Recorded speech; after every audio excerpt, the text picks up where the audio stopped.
Is the luck of the Irish with us today, folks? I don't know. I am the Mighty Plantain, and we have Guinness's 200th Anniversary Export Stout, brewed with black patent malt.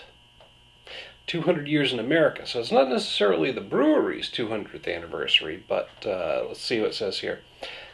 This year marks the 200th anniversary of the first Guinness export from Ireland to the U.S.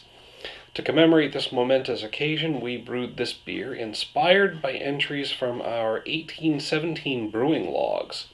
In 1817, Guinness was using black patent malt to give its stouts this deep, dark black color.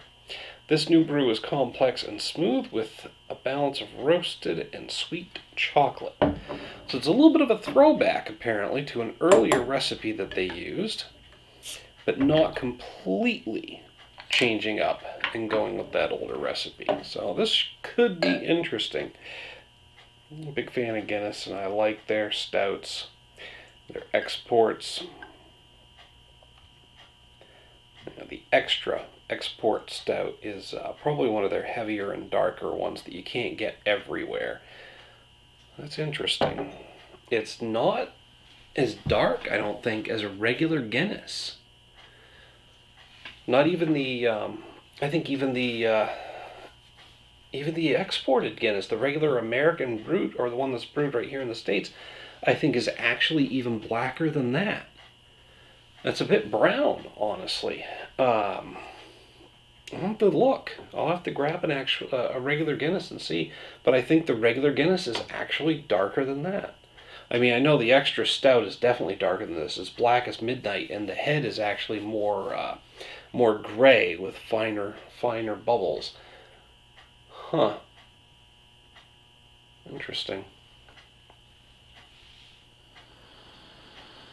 I mean, it's definitely a dark beer. It's just not as dark as I'm used to from a Guinness.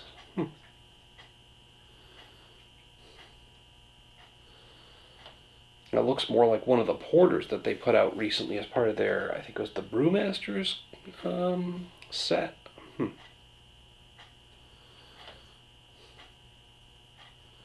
I mean, I'd have to get them side by side to compare them, but I think even the Antwerpen Stout is darker than this.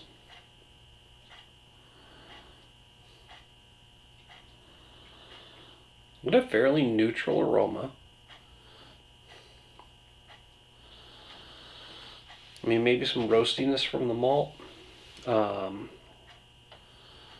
slight hints of chocolate, but mostly just a roasted aroma. And it's definitely, the head doesn't look that thick in terms of how fine the bubbles are, but it's definitely sticking to the glass, so.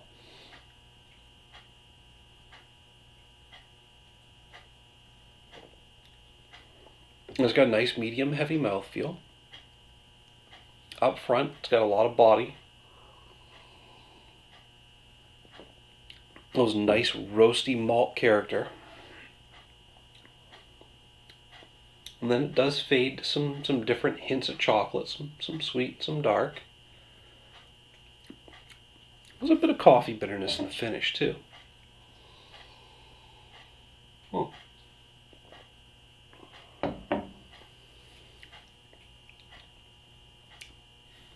So it's fairly complex. It's got that roastiness. It's got the hints of different types of chocolate. There's that coffee flavor in the finish. Not really anything coming through in terms of hoppy bitterness, so it's mostly all about the malt. As most stouts are. It's kind of complex. It's different. It's a little different to see a bit of a throwback to an older recipe. Granted, it says here that they took some inspiration from it. They didn't completely use the older recipe, but they did use that different malt that they use, the black patent malt. So it's interesting and different. It's not so far out there that it's really blowing me away, though. But it is actually a crisp and refreshing stout that's easy to drink. Goes down smooth. I gotta give this one a 3.5 out of 5. Like I said, there's nothing really making me go wow or really blowing me away about it, but it is a very nice, above average, solid beer. Um, Again, on a scale of 1 to 5, a 2.5 is average. I think you guys hear me say that at least once per video for regular viewers. But, yeah, I would drink this again. I don't think it's going to stick around forever. I think it's a limited edition. As a matter of fact, this one's been in my fridge for a little while. So by the time I've got this posted, which is probably going to be at least a couple weeks from now, um, it might not even be available anymore because I don't remember seeing it in the stores recently. So, this could be a completely irrelevant review. But whether or not it is, hit me up down below in the comments and email link. I'd like to know what you have to say about the beer if you've had it yourself. While you're down there, make sure to like and share the video and subscribe to the channel. When you subscribe, you'll get a notification every time I post a new video. Until next time, folks, thanks for tuning in. Better late than never, right?